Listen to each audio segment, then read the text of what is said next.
따라서 하겠습니다. 우리를 존재케 하는 것은 돈이 아니다. 우리를 존재케 하는 것은 돈이 아니다. 오래전 미국의 저 보스턴시에 스트로사라고 하는 청년이 있었습니다. 이 청년은 큰 꿈을 갖고 있었는데 그 꿈을 이룰 자본은 하나도 없었습니다.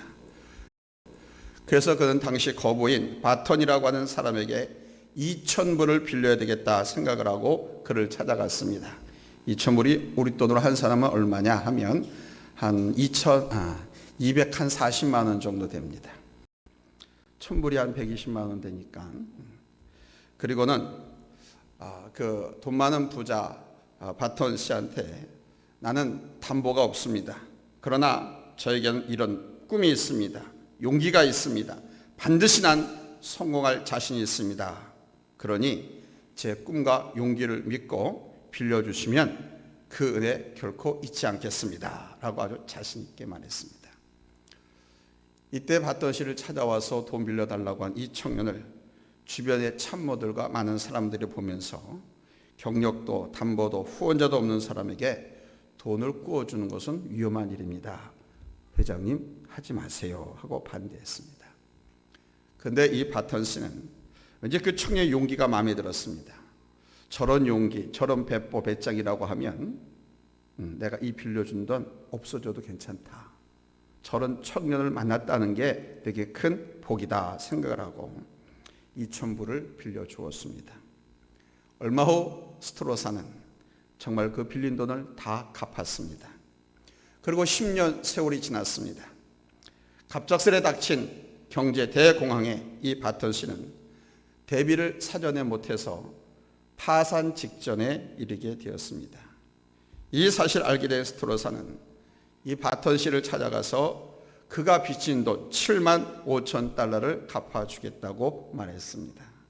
2천 달러가 아니라 그건 이미 갚았고 오래전에 이 대부호 바턴이 빚진 7만 5천 달러 이것 때문에 회사가 부도날 위기에 놓였습니다. 이 소식을 듣고 그를 찾아간 거예요. 제가 갚아드리겠습니다. 바턴 씨는 깜짝 놀랐습니다. 아니, 자네가 가져갔던 돈은 이미 10년 전에 갚지 않았나? 자네가 왜 내 빚을 갚아? 쓸데없네. 그런 소리 하지 말게. 그때 이 스트로사는 분명히 빚진 돈 2,000달러는 옛날에 갚았지만 회장님이 제게 베풀어 주신 은혜는 평생 갚을 길이 없습니다. 그때 제게 주신 2,000불로 장사를 해서 저는 오늘날 이렇게 큰 부자가 되었습니다.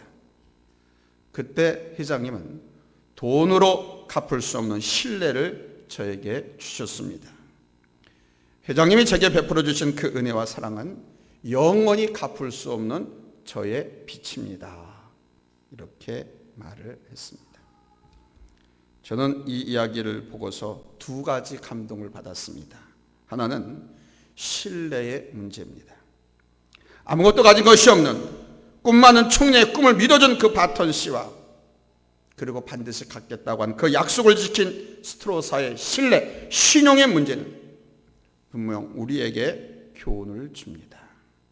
그리고 더 중요한 것은 그 어떤 것보다도 은혜를 소중하게 생각하는 이 스트로사의 태도입니다. 하기사 우리 말에도 이런 말이 있지요. 은혜를 모르는 사람은 짐승만도 못하다고. 스트로사는 할 일을 다 했습니다. 빌려간 돈 약속대로 다 갚았습니다. 그러나 이 스트로사에게는 돈보다도 더 중요한 것이 바로 자기를 믿어주고 자신이 성공할 수 있도록 기도해주고 자본을 열어준 이 바턴의 은혜가 더 컸더라는 사실이죠. 은혜는 돈으로 계산할 수 있는 것이 아니지 않습니까? 은혜라고 하는 이 가치는 무궁하고 이 은혜의 힘은 놀라운 것입니다. 그래서 우리를 존재케 하는 것은 돈이 아닌 거예요. 한번 따라서 합시다. 나를 살아가게 하는 것은 돈이 아니다. 이 목사가 무슨 귀신 신학 까먹는 소리 한다고 생각하지 마십시오. 제가 60평생 살아오면서 겪고 느낀 겁니다. 우리는 하나님의 은혜로 살지 돈으로 사는 게 아니에요. 우리가 영원한 삶을 사는 것도 돈이나 공로나 어떤 조건으로 얻은 것이 아니잖아요. 전적으로 여러분 우리 하나님의 은혜인 줄로 믿습니다. 이 세상에 하나님의 은혜를 입지 않은 사람은 아무도 없습니다. 저절로 태어나서 저절로 성장하고 저절로 살아간 사람은 아무도 없습니다. 부모로 인해서 생명을 얻었고 돌봄과 사랑과 인도함을 입었습니다. 물론 상대적으로 다를 수 있습니다. 보다 좋은 환경에서 자란 사람이 있는가 하면 온갖 어려움 가운데서 간간히 살아온 사람도 있습니다. 간혹 불행하게 자랐다고 보는 사람들 가운데는 그것이 상처가 되어서 이 세상을, 삶을 부정하는 사람들도 있습니다. 그래서 세상을 삐뚤어지게 보고 모든 것을 긍정적인 것보다는, 밝은 것보다는 어두운 것과 삐뚤어 부정적으로 보는 사람이 많습니다. 그러다가 그런 사람이 심지어는 사람들을 무참히 해치는 극단적인 행동을 행하기도 합니다. 그러나 여러분, 그런 사람이라 할지라도 받은 사랑이 있고 은혜가 있었습니다. 그 받은 사랑, 그 은혜가 있었기에 자신이 지금 존재하고 있는 겁니다. 이웃집 아줌마가 돌봐줬든지 아저씨가 돌봤더니 그 안에 원장이 돌봐줬든 아니면 악한 계모가 돌봐줬든 돌봄과 사랑이 있었기에 내가 존재하는 거예요.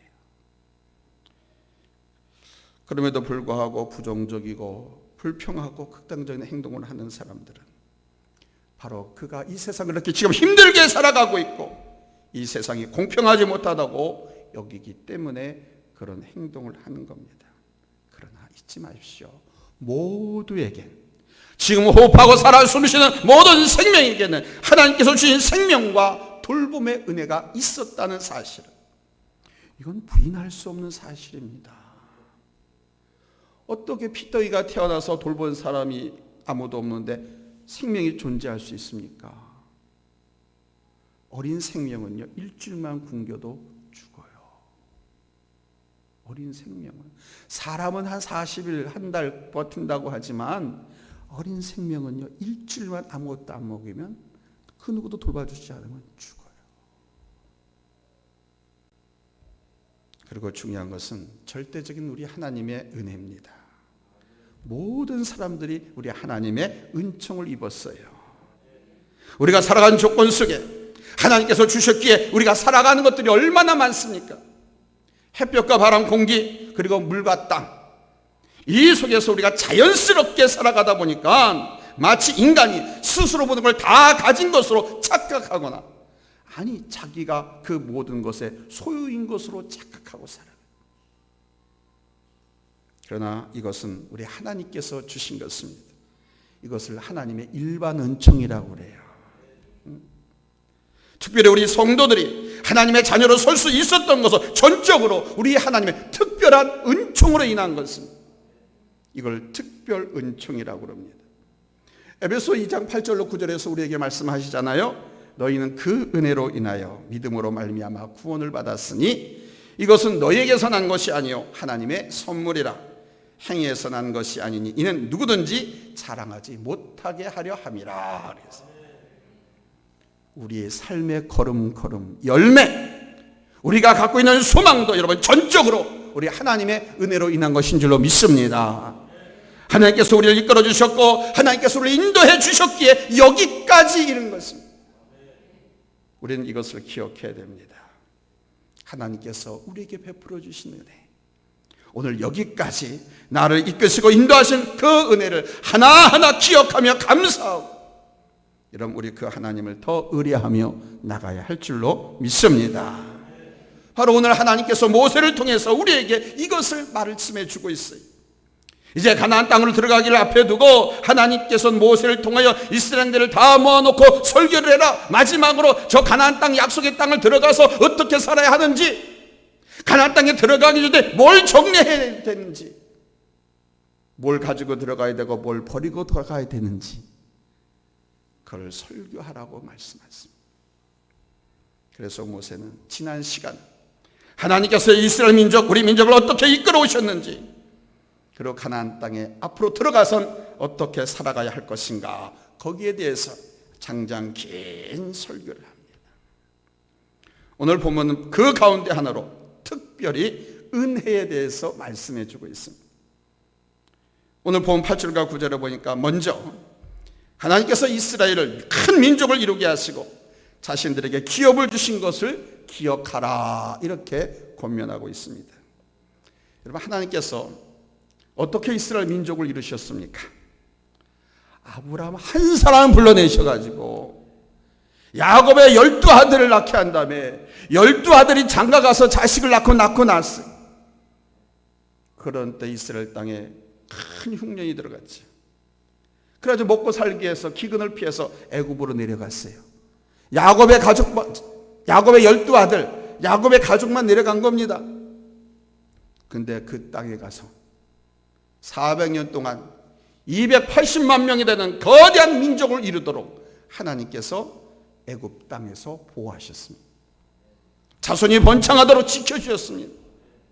노예살이를 하고 남의 눈치 보고 피 흘려가면서도 하나님께서 민족을 이루셨어요. 단지 한 민족이 만들어진 것이 아니라 그 과정에 우리 하나님의 신실하신 약속과 이끄심과 섭리를 나타내 보이셨습니다. 결코 우연히 민족이 된 것이 아닙니다. 아브라함과 이삭과 야곱과 요셉을 통해서 우리 하나님의 놀라운 섭리가 이루어진 것입니다. 그래서 때가 참에 하나님께서 이제 그 모세를 들어서 그 민족을 애굽 땅 종살이였던 그곳에서 불러냅니다. 그러면서 약속의 땅 가나안 땅으로 가라고 말씀하십니다. 여러분, 이스라엘 민족 한 집안이 내려가서 280만이라고 하는 엄청난 대민족을 이루고 또 모세 10가지 그 기적을 통해서 출애굽해가지고 약속의 땅 가나안 땅으로 행군하게 했던 것, 이것이 우연입니까? 모세라고 한 지도자 한 사람으로 인해서 우연히 발생한 우연한 역사의 출발입니까? 그냥 하다 보니까, 살다 보니까 여러분 여기까지 흘러왔다고 생각하십니까? 그런 분들이 있어요. 제가 면담을 하고 이야기를 나누고 하다 보면 어떻게 해서 우리 교회에 오게 되셨는지, 어떻게 이 안산에 오게 됐는지 말씀하는 이야기를 들어보면 어떻게 살다 보니까 먹고 살기 위해서 여기까지 흘러왔다, 그 말씀하신 대로 꽤 많습니다. 잊지 마십시오. 결코 그게 아닙니다. 어떻게 살다 보니까 여기까지 흘러온 게 아닙니다. 여러분, 우리 하나님의 계획 속에 여러분 이곳으로 인도하신 줄로 믿으시기 바랍니다. 아멘. 하나님의 계획 속에서 이용수 목사를 만나게 하시고 성산교회를 만나게 하시고 이 성산교회 선포들 하나님을 만나게 해서 하나님의 섭리와 보존과 통치와 귀한 축복과 은혜를 경험하게 하시려 하나님께서 이렇게 여러분을 보내주신 줄로 믿습니다. 그리고 자신들을 40년 광학기를 통해서 눈동자같이 지키시고 독수리가 자기 새끼를 돌보는 것처럼 그 날개로 이스라엘 돌보시고 인도하심을 기억하라, 이렇게 권면하고 있습니다. 이스라엘 출애굽 40년은 아무리 생각해봐도 기적 중에 기적입니다. 그런데 자유주의 신학자들은 이것을 믿으려고 하지 않습니다. 이 자유주의 신학자들은 우리 교계에서는 그렇게 말합니다. 좌경 신학을 한 사람들이라고 말합니다. 이제 우리 같은 신학은 이제 보수주의, 개혁주의 신학을 했다고 그래요. 보수주의, 개혁주의 신학은 철저하게 말씀 중심으로 신학을 연구하고 그 말씀 가르치고 목회하는 걸 말합니다. 그래서 교회도 보면 신학, 자경 신학을 한 사람들이 목회나 모든 그 사회 정치 활동을 하면서 좌익 계열로 흘러갑니다. 신학에도 이 자유주의 신학자들이 있습니다. 이 자유주의 신학자들은 성경의 기적 믿지 않습니다. 신화, 설화로 치부하려고 합니다. 뭐라고 말하는 줄 압니까? 이 자유주의 신학자들은 단지 이스라엘 민족은 한 유목민이었었는데 광야를 떠돌며 생활하다가 힘이 생겨서 가나안을 침략해 들어가서 자기 땅으로 만들었다고 억지 주장을 합니다. 이성적으로 모든 것을 생각하려고 하기 때문에 이런저런 자료들을 꿰맞추어서 자기들 입맛에 맞게 짜맞추고 광야의 기적들, 홍해 기적, 광야의 샘이 터진 기적, 만나 메추레를 먹이신 40년 동안 구름기둥 불기둥으로 인도하셨던 그 하나님의 돌보하심과 기적 역사하심, 이 모든 것을 사실로 안 받아들이고 설화로 격화시키고 믿지 않으려고 합니다. 그러나 이것을 몸소 체험한 모세는 이 모든 것이 우리 하나님의 간섭이고 하나님의 돌보심이고 하나님의 은혜니까 너희들은 하나님의 은혜를 잊지 말라라고 말씀하고 있는 겁니다. 생생한 그의 체험과 역사를 회상하면서 말이죠. 하나님께서 여러분을 어떻게 인도하셨습니까? 우리의 삶의 터전은 이슬 같은 광야는 아니지만 많은 고비고비를 넘기면서 우리 하나님의 특별한 섭리와 은혜 속에 있습니다. 저는 이것을 기억합니다. 하나님의 섭리와 보존과 통치가 작용하고 있다는 것을 믿습니다. 그래서 어떤 상황 앞에서도 전 쫄지 않습니다. 그리고 제 자신이 하나님 앞에 이렇게 서 있다는 것이 저는 기적임을 믿습니다. 어떤 사람은, 목사 같은 분들은 처음부터 하나님께 택함 받았기 때문에 이 목회를 하는 것이 아닌가, 처음부터 하나님의 은혜를 입어서 목회를 하는 것이 아닌가, 이렇게 생각할 수도 있습니다. 그러나 아닙니다. 저는 하고 싶지 않았습니다. 저는 세상 일이 더 좋았습니다. 인정받고 대우받고 잘 먹고 잘 살고 더 좋았습니다. 근데 하나님은 그것이 아니었습니다. 하나님은 당신의 종으로 나를 부르셔서 당신의 일에 풀사역하기를 원하셔서 제 몸을 치고 여러 가지 나로 깨닫고 하나님께로 돌아오는 방법을 강구하셔서 저로 하여금 손들고 하나님 앞에 나오게 했습니다. 그래서 오늘의 목사로 여기에 서게 만들었어요. 여기까지 서게 된 모든 것, 우리 교회가 여기까지 온 것 다 모두가 하나님의 은혜입니다. 아멘. 사도 바울이 나의 나됨은 하나님의 은혜로다라고 고백하지 않습니까? 하나님의 은혜입니다.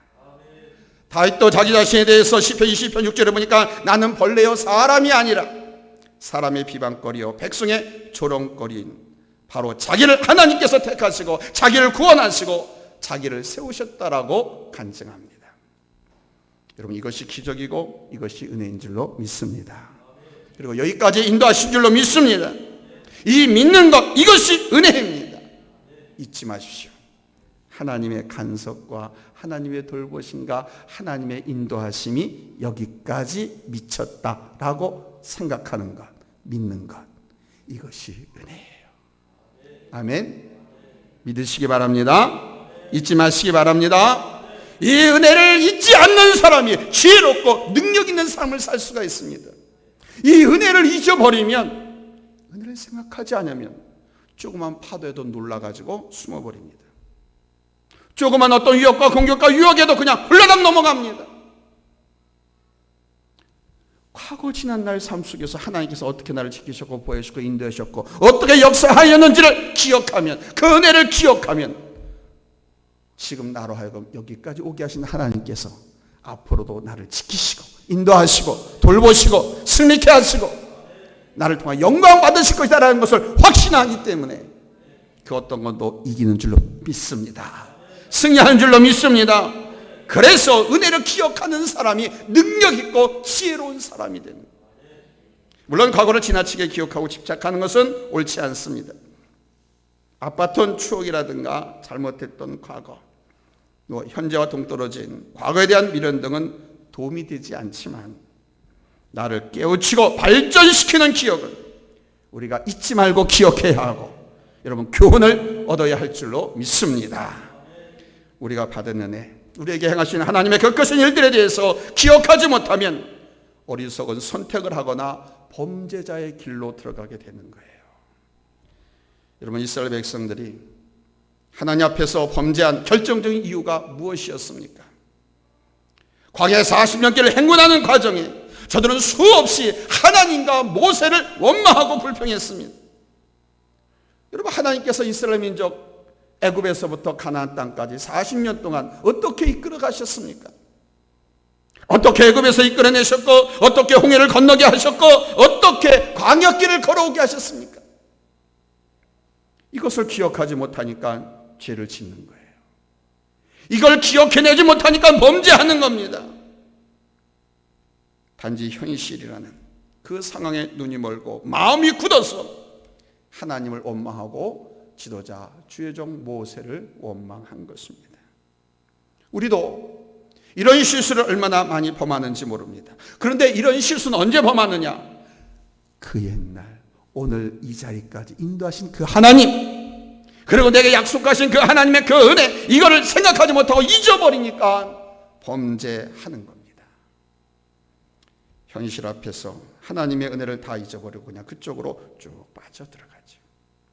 힘이 들면 힘드는 일 때문에, 편안하면 또 편안함 때문에 유혹과 시험에 빨려 들어가고 맙니다.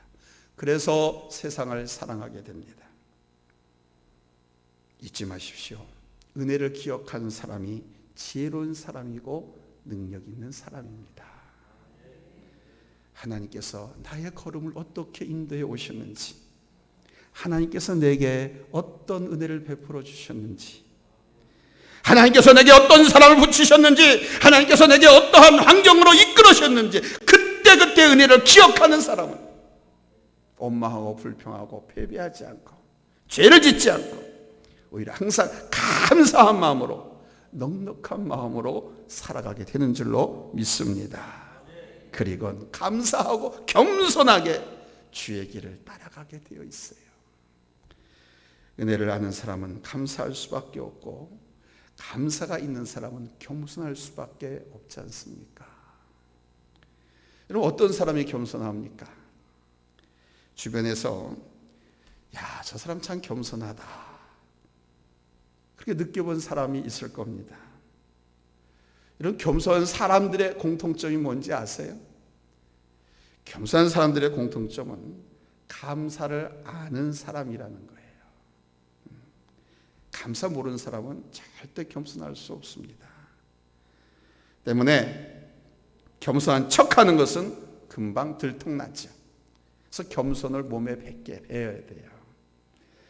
하나님 말씀을 정말 끔찍하게 새겨 들으면 절대 교만 떨 수가 없습니다. 하나님께서 겸손한 자에게 은혜를 주신다 그랬잖아요. 교만한 자는 물리치시고 망하게 하신다고 그랬잖아요. 이 무서운 말씀을 기억하면 우리가 절대로 교만 떨지 않거든요. 겸손하려고 하거든요. 얼마나 겸손하려고. 하나님의 말씀을 잊지 마세요. 그러면 겸손해집니다. 겸손한 척하지도 말라 그럽니다. 진짜 겸손해야 돼요. 겸손한 척하고 숨어 지내다 하나님은 찾아서 찍어서 멸망시킨다고 그랬어요. 그러니까 가짜로 위선 떨면 안 돼요. 진짜 겸손해야 돼요. 그러니까 진짜 겸손하도록 날마다 하나님 말씀을 기억하세요. 교만하면 겸손한 척 숨어 지내도 하나님은 찾아서 찍어서 멸망시키는, 얼마나 무서운 말씀입니까? 그러니까 늘 진짜 겸손하게, 예수님처럼. 아멘. 예수님처럼 늘 겸손하시기 바랍니다. 겸손한 척할 수도 있고 온순한 척할 수도 있어요. 그런데 감사가 없는 겸손은 거짓입니다. 그래서 보면 알아요. 그게 진짜 겸손한 사람인지 아닌지. 뭘 보면 아느냐? 감사할 줄 아냐? 감사할 줄 모르느냐? 우리가 은혜를 잊지 않으면 감사한 삶을 살게 되고요. 감사하면 겸손해질 줄로 믿습니다. 그러면요, 거기에 또 은혜가 임하는 거예요. 이게 축복의 순환 논리입니다. 이게 축복받는 순환 논리예요. 겸손하면 감사하고, 감사하면 하나님께서 은혜를 더해 주시고, 이게 축복의 순환 논리입니다. 잠언 3장 34절에 보니까 거만한 자를 비웃으시며 겸손한 자에게 은혜를 베푸시나니 그랬습니다. 야고보 사도는 이 말씀을 인용해서 이렇게 우리를 가르칩니다. 하나님이 교만한 자를 물리치시고 겸손한 자에게 은혜를 주신다 하였느니라. 아멘. 여러분, 은혜 받으면 사는 줄로 믿습니다. 돈으로 사는 게 아니에요. 은혜로 사는 거예요. 할렐루야. 은혜로 살면 겸손하고 감사하고 돈이 붙는 거예요. 물질을 지배하고 다스리고 아름다운 곳에 선영에 쓰는 것이지, 그 돈 하면서 돈만 쫓아가고 돈 갖고 내가 살려고 목숨 걸고 그러면 안 돼요. 돈은 나의 삶을 위해서, 하나님이 영광을 위해서 수단으로 도구로 내게 주신 거예요. 아멘. 그러니까 하나님의 영광을 위해서 너의 물질을 내가 필요로 한다 할 때는 여러분 아낌없이 하나님 앞에 바치세요. 아멘. 그거 바치면요 1000배 만배로 하나님께서 갚아주셔요. 지금 이 작은 일에 네가 네 물질을, 너의 것을 이렇게 희생하고 섬기는데, 그래 내가 더 많은 것으로 채워주리라. 할렐루야. 1000배를 약속하고 있는데, 그 1000배 숫자상의 1000배가 아니라고 그랬죠? 예. 그게 만배가 될 수도 있고 수만 배가 될 수도 있어요. 그 100배나 1000배라고 하는 말은 확실하게 보상해 준다, 확실하게 축복해 준다라고 하는 하나님의 확언이고 확증입니다. 교회를 다닙니다. 예수를 믿습니다. 그런데 부부간에 평화가 없습니다. 맨날 같이 달그락달그락 다투는 한 부부가 있습니다. 우리가 예수를 믿고 신앙생활하고 뭐 젊지만 그래도 집사라고 호칭을 받고 있는데 우리가 이렇게 살아서는 되겠는가? 늘 고민이에요. 그러면서 교회는 나와. 안 나올 수 없으니까. 그런데 이렇게 맨날같이 부부가 싸우고 찌그랑찌그랑하면서 신앙생활하는 게 너무도 괴로워. 그래서 고민하고 괴로워하던 어느 날 교회에 두 부부가 나오는데 너무너무 사랑스러워, 너무너무 서로 다정스러워, 너무너무 행복해. 그러면서 열심히 예배도 드리고 교회에 봉사하는 부부를 만나게 됩니다. 비슷한 또래고 비슷한 환경인데도 자기들 부부하고는 너무 다른 거예요. 똑같이 신앙생활하고 비슷한 시기와 연령, 나이, 사는 것 자기들하고 별 차이가 없어. 근데 생각을, 야, 저 부부는 어떻게 저렇게 다를까 우리하고. 그렇게 의문을 갖고 있던 날, 어느 날 그 비밀을 이 부부가 알게 됐습니다. 해답은 간단했습니다. 그들은 서로가 나는 부족하다, 나는 단점이 참 많은 사람이다, 그런데 저 사람이 고맙게도 나를 인정해주고 나를 사랑해 주는구나 라고 생각하고 있다는 것이었습니다. 그래서 서로에게 감사하게 되고 서로 사랑하게 되었다는 것입니다. 이것을 깨닫는 순간 이 부부는 자신들을 돌아보게 되었습니다. 그동안 자신들은, 남편은 내가 너보다 훨씬 낫다, 나이도 또 남편이 1살 더 많아, 배운 것도 더 배웠어, 너보다 내가 더 낫다, 그런 우월의식 갖고 그렇게 살았는데 이 부부들 이야기를 딱 듣고 보니까 참 어리석기 그지없더라는 겁니다. 참 부족한 존재입니다. 그런데 자신을 위해서 남편이, 아내가 함께 해주고 있더란 그 말, 부족한 말. 그래서 서로에 대한 감사의 마음을 갖게 되었다고 합니다. 이제서야 비로소 사랑하는 것이 무엇인지 알게 되었다고 고백합니다. 그런데요, 그걸 깨닫고 부부, 가정, 사랑이 무엇인지를 서로 고백한 그 이후부터 이 가정엔 우리 하나님의 엄청난 선물이 막 쏟아지기 시작하더래요. 이 가정에 하나님의 축복이 차곡차곡 쌓여가는 것이 보이더랍니다. 하나님은 이 지구상에 축복의 통로로 교회와 여러분의 가정을 세우신 겁니다. 여러분의 가정이 지옥이 되게 하지 마세요. 여러분이 섬기는 이 교회를 지옥이 되게 하지 마세요. 하나님의 집입니다. 축복의 통로입니다. 여러분의 가정도 마찬가지예요. 하나님의 축복이 그 가정에 차곡차곡 쌓여가요. 보이더래 눈에. 직장에서 남편 막 승진하고 월급도 올라가고, 막 별의별 이상한 조건들이 막 모든 것이 아주 복으로 쌓여가더래. 은혜를 알 때 감사하게 되고, 감사할 때 겸손해지고, 그리고 사랑할 수 있게 되는 거예요. 그럼 여기에 은혜가 은혜를 더 낳고 은혜를 더 부어주신, 이게 축복의 순환 논리입니다. 한 가지 더 중요한 것이 있습니다. 은혜를 기억하고 하나님 앞에 나올 때 우리의 예배가 되고 우리의 영혼은 쉼을 얻게 되는 거예요. 아멘. 내가 하나님 앞에 은혜를 기억하고 감사함으로 이 문에 들어왔느냐 들어오지 않았느냐, 이것이 중요한 겁니다. 하나님의 은혜를 기억하고서 들어옵니다. 하나님의 은혜를 기억하면서 기도하면 그 기도가 응답이 되고, 응답되니까 은혜가 되죠. 하나님의 은혜를 기억해서 하나님의 성에 들어와서 찬송하고 예배를 드리면 그 예배, 그 찬양이 하나님 앞에 연락되어지고 내게 은혜와 복으로 다하니 또 은혜가 더 넘치게 되죠. 아멘. 저는 여러분께 바라는 것이 있습니다. 늘 강조합니다. 여러분의 예배가 산 예배가 되고, 여러분들이 예배 한 시간 앞에 드리는 것이 여러분의 영혼의 샘이 되기를, 쉼이 되기를 예수님의 이름으로 축원합니다. 할렐루야. 이 쉼은 단순한 휴식이 아니라 영혼의 쉼인 거예요. 그 영혼의 쉼은 내 영혼에 만족함이 있을 때 쉼이 되지요. 그래서 다윗은 이렇게 노래했습니다. 여러분이 잘 아는 시편 23편. 그가 나를 푸른 초장에 누이시며 쉴만한 물가로 인도하시는 도다. 내 영혼을 소생시키시고 자기 이름을 위하여 의의 길로 인도하시는 도다. 영혼의 소생함이 있을 때 안식이 되는 거예요. 그러니까 하나님의 은혜를 생각하면서 기억하면서 앞에 나와서 예배를 드리면 그 예배가 산 예배가 되고 여러분의 영혼이 쉼을 얻어요. 왜? 하나님 말씀과 성령의 충만한 은혜로 영혼에 여러분 안식을 주시기 때문에. 아멘. 할렐루야. 할렐루야. 하나님의 구원을 기억하면서 나의 하나님의 그 은혜 감동 속에 내가 들어와 있기 때문에 내 영혼이 소상함을 얻게 되고 쉼을 얻는 거예요. 할렐루야. 이것을 얻을 수 있는 지혜, 이것을 얻는 사람이 능력자인 거예요. 그래서 말씀에서 권합니다. 옛날을 기억하라, 은혜를 기억하라 이거예요.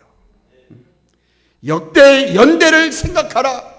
지금까지 열의 삶 속에 고민하다 하나님께서 어떻게 하셔서 어떻게 역사하셨는지, 오늘 나의 나됨 여기까지 인도하심이 하나님의 손길이고 섭리였고 은혜였고 더 큰 은혜와 축복 속에 나를 인도하시는 하나님의 손길이라는 것을 기억하면, 할렐루야, 그걸 기억하는 것 자체가 벌써 은혜가 넘치는 거예요.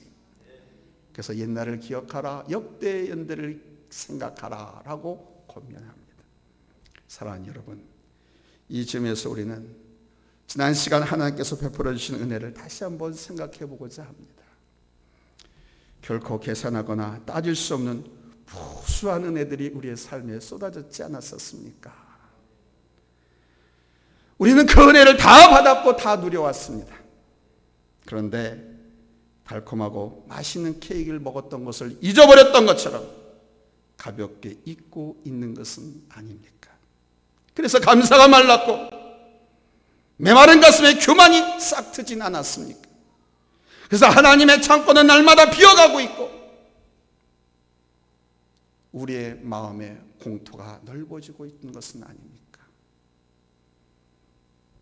우리가 하나님의 은혜를 기억한다면 우리의 가슴에서는 다시 감사의 샘물이 샘솟듯 여러분 솟아나게 될 줄로 믿습니다. 할렐루야. 이 감사의 샘이 솟아날 때 모든 것이 다시 새로워지는 겁니다.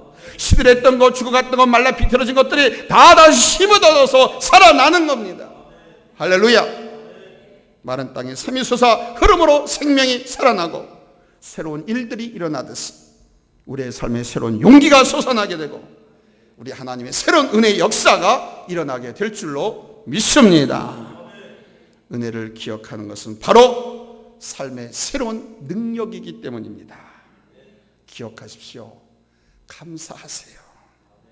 그리고 그 감사함 속에서 주시는 하나님의 마음으로 더 하나님을 의뢰하며 나오십시오. 새롭고 놀라운 축복이 여러분의 가정과 삶터 그리고 우리 교회 위에 활짝 열리게 되고 이것에서 꽃이 피고 열매를 맺고 풍성한 축복 속에서 하나님의 복 주심을 여러분 찬양하고 간증하고 하나님 영광 돌리면서 살아갈 수 있게 되기를 예수님의 이름으로 축원합니다. 축원합니다. 할렐루야. 기도하겠습니다.